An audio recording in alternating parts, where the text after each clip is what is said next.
Claims of maliciousness and ill will that led to grief and suffering. Tonight, the allegations are disturbing. Abuses of basic human dignity and respect for the dead. As News Channel 5's Nick Barris tells us, a multi-million-dollar lawsuit targets two local funeral homes and a former independent funeral director for what's described as reckless conduct. It was a heartbreaking situation. A family claims the body of their deceased loved one was mishandled. And as the state investigated the complaint, even more bodies were found. This one just goes so deep to the basics of human dignity. Attorney John Morris filed a lawsuit naming Sadler Funeral Home in Lebanon and Nelson & Sons Memorial Chapel in Shelbyville, along with independent former funeral director Reed Van Ness, alleging abuses of human dignity and civil rights violations. He was getting these people to pay him to take these bodies in, and then he was working through these two funeral homes. In the lawsuit, Morris says a family member paid $4,000 to have their deceased son, Freddie Hernandez, shipped to them in Guatemala. But months passed and no body arrived.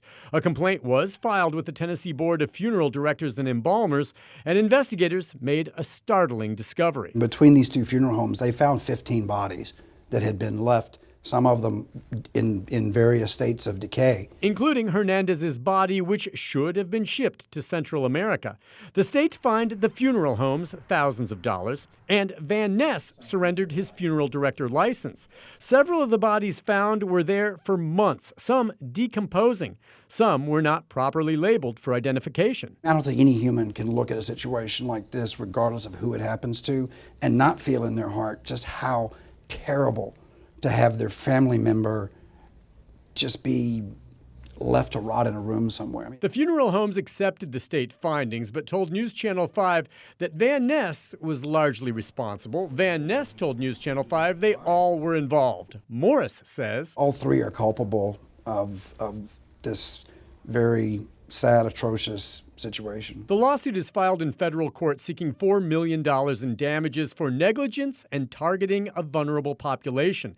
Morris says the case is a human rights issue, alleging the family was targeted because of their race and national origin. He says since state inspectors found other bodies, he expects other Latin American families to perhaps now come forward. Nick Barris, News Channel 5. Thanks, Nick. So the question is, how does something like this happen where a human body is left unattended for months on end? Nick has an exclusive interview with Reed Van Ness, the former funeral director at the center of this lawsuit. Be watching tomorrow night at 10.